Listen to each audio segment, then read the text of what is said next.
Rekan-rekan kita ikut merespon sepintas tentang DPR kemarin. Tentang Sahroni ya udah kita tahu sudah dirujak dengan apa oleh Salsa Erwina dari Denmark, diaspora kita yang luar biasa cerdas. Terima kasih Dek Salsa yang telah mewakili unek-unek masyarakat Indonesia yang sedang bergejolak terus sampai sekarang.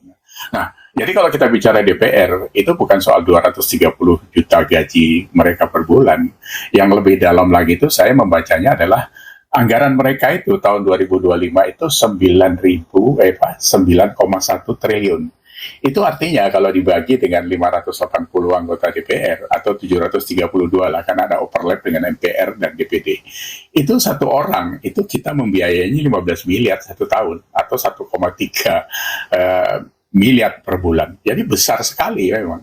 Nah, belum lagi apa yang terus selubung selama ini. Mereka tuh terima pensiun antara 2 juta sampai 4,2 juta tergantung jabatan apa di DPR.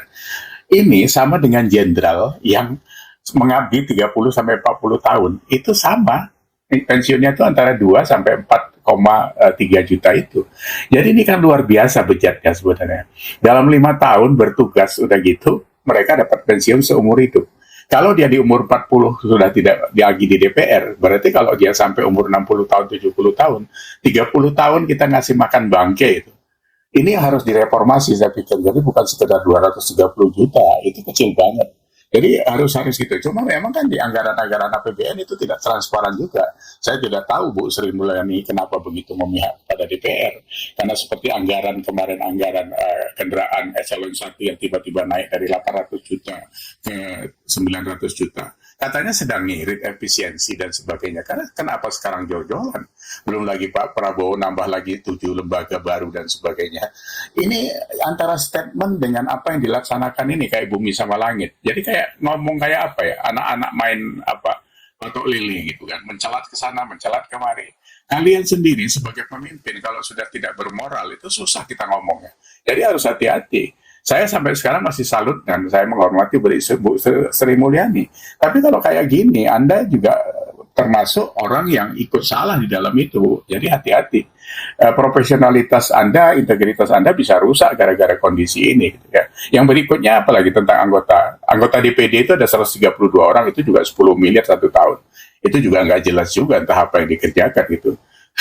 Jadi perwakilan daerah itu apa yang bisa dilakukan? Memang banyak yang harus direview, harus direformasi saya pikir.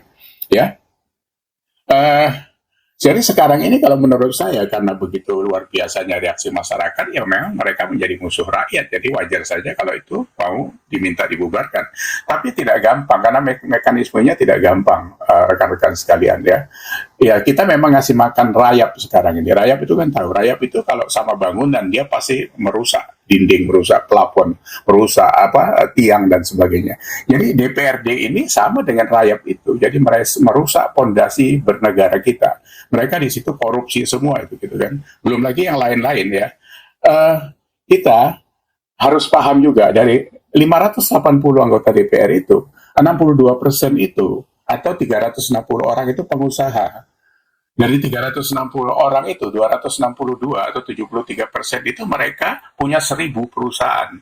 Jadi satu orang rata-rata punya 4 perusahaan. Ya ini kan terjadi pasti konflik of interest pada saat mereka membuat undang-undang, peraturan, atau apa saja yang mereka buat yang kita harapkan dari legislatif itu. Ini tidak bisa dihindari karena mereka punya uang. Belum lagi kalau kita bicara kemiskinan rakyat kita yang 192 juta itu kan kalau pas pemilu ya dikasih duit 50.000 sampai 100.000 ya nyoblos gitu. Karena mereka kondisinya memang dalam kondisi yang tidak mencukupi gitu. Ini jadi dilema buat kita, jadi apa ya, jadi blunder juga gitu kan. Jadi selama mekanisme partai tidak dirubah, undang-undang pemilu tidak dirubah, ini akan terus ada. Jadi koruptor ini memang kita yang piara gitu. Karena yang rekrut itu kita gitu kan. Yang rekrut mereka itu kan rakyat gitu kan. Sekarang mereka jadi musuhnya kita gitu kan. Ini yang harus dicari way out-nya seperti apa gitu. Butuh waktu atau bagaimana saya tidak tahu lah ya. Reformasi apa yang mau dilakukan dari kawan-kawan yang sedang memikirkan ke sana itu. Harus ada action yang bisa merubah ini. Memang kalau tidak ya hancur memang. Karena sekarang sudah terasa kan gitu. Jadi Saya pikir tentang DPR itu ya. Jadi berikutnya tuh kita mengomentari tentang pemerintah. Jadi Pak Prabowo kemarin pada saat ada demo di seberang sana di DPR, Pak Prabowo juga di istana membagi-bagi 34 bintang Mahaputra dan sejenisnya itu gitu. Ini juga tidak wise menurut saya. Satu ya, bintang Mahaputra dan sejenisnya itu sejak dikeluarkan tahun 1959 itu jumlahnya sampai Pak Jokowi itu ada 278. Jadi satu tahun itu dikeluarkan itu cuma 3,2 buah saja. Kemarin Pak Prabowo sudah mengeluarkan 34 dalam kurun waktu 8 bulan gitu. Jadi diobral sedemikian murah. Itu kalau kita baca ya, nilai dari satu bintang kehormatan itu, orang itu harus betul-betul luar biasa mengkontribusi terhadap negara ini. Contohnya seperti Jenderal Sudirman, Hoshokro Aminoto, Natsir, dan sebagainya, pahlawan-pahlawan yang lain. Nah ini sekarang dibagikan sama AHY, Bahlil. Ini anak kemarin yang baru jabat jadi menteri beberapa bulan, udah gitu apa? Pak Hasim. Hasim ini adik Pak Prabowo, cuma ngurusin binatang langka. Masa dapat bintang Mahaputra atau sejenisnya itu. Terus Haji Isam. Haji Isam ini juga nongol baru sebagai pengusaha Kalimantan, ya memang gebrakannya luar biasa. Tapi siapa yang nggak tahu latar belakang dia kan gitu. Ada tambang dan sebagainya, isu macam-macam lah waktu itu kan.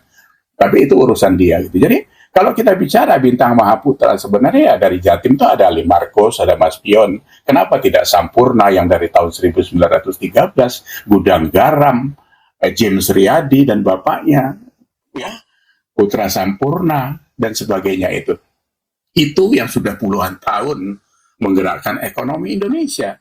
Karena mereka ini mengkontribusi besar terhadap pajak, terhadap tenaga kerja dan sebagainya. Jadi Pak Prabowo nggak bisa sembarangan seperti itu, gitu kan? Nanti Bapak diketawain orang. Sekarang ini Pak, saya sedih sebagai pendukung Bapak yang sudah setengah hati juga, gitu kan? Ini Bapak dimaki-maki orang di medsos ini Pak. Sudah begitu kasarnya mereka mengatakan apa kepada Presiden Republik Indonesia. Ini kan menurunkan harga diri Bapak, menurunkan image sebagai kepala negara yang dimaki-maki oleh rakyatnya. Ini kalau dibiarkan, ini tidak baik. Ini dipicu oleh perilaku Bapak sendiri. Karena Bapak nanti gebrak-gebrak meja, tapi actionnya nggak ada, ya kan? Mau berantas korupsi, ngurusin koruptor, gitu. Ya, bayangin kemarin itu ada Burhanuddin Abdullah menerima bintang Adi Prana. Loh, wong koruptor, jelas koruptor, orang tahu semua, pernah dihukum 5 tahun. Masa Bapak tidak sensitif seperti itu? Apa? Yang jelas-jelas itu orang yang tidak ada, ya bangkainya rakyat kok dikasih bintang itu kan luar biasa Bapak ini gitu kan. Sensitif sedikit Pak Prabowo, Anda itu presiden tuh. Bukan tukang bakso Pak Prabowo itu gitu. Masa kelasnya diturunkan sendiri? Belum lagi kemarin apalagi pidato soal apa? Pidatonya yang baik-baik saja lah saya lihat itu. Pidato soal MBG udah mengkapat 21 juta anak yang makan MBG. Bapak tahu dapurnya aja nggak sampai 2.000, nggak masuk hitungannya Pak. 21 juta itu Bapak dilaporin kosong saja, ya. Itu kalau sekarang di cover dengan 2.000 dapur, itu sama dengan satu dapur 11.000 porsi. Mungkin itu masuk di akal. Belum lagi yang keracunan tiap hari masih jalan. Ini kan kemarin NTT keluar lagi. Mana lagi? Banyak Pak. Jadi yang kayak gitu Bapak tetap aja harus check and recheck. Bapak harus punya staf khusus untuk membaca laporan itu. Karena saya lihat Bapak tidak pintar tentang angka memang. Jadi sembarangan jadinya seperti itu. Apalagi pidato Bapak yang terbaru. Soal menterinya kasihan karena nggak pernah istirahat. Bang lalu Bapak bilang juga kasihan menterinya belum dapat mobil. Itu pidato presiden recehan itu Pak. Itu pidato ketua RT itu nggak kayak gitu kelasnya. Luar biasa Bapak ini. Jadi dia apa ya, diolok-olok orang karena Bapak sendiri yang berperilaku seperti itu. Jadi yang berbuat sedikit gitu Pak. Pidato mengasih arahan terus actionnya jelas gitu kayak Puan dapat bintang Mahaputra, wong dia yang ganjel undang-undang perampasan aset koruptor kok Bapak kasih bintang Mahaputra. Ini kan menyakitkan kami sebagai rakyat Indonesia. Jadi hati-hati karena pilar program Bapak itu kalau mau mendapat kredit poin besar dari masyarakat itu undang-undang perampasan aset itu Pak digolkan duluan. Kalau tidak bisa ya buat perpu. Karena ini harus bisa ngerem koruptor ini gitu. Kalau mau membasmi itu butuh waktu. Nah, tapi ngerem saja bisa 50% kan sudah luar biasa gitu. Ya. Jadi apa? Taktik dulu lah baru strategi atau bagaimana. Masa Bapak nggak tahu tentang itu gitu. Ya. Jadi kami ini sedang memperhatikan Bapak, karena pilar dari pemimpin itu cuma 3 saja sebenarnya Pak. Jujur, pinter, berani.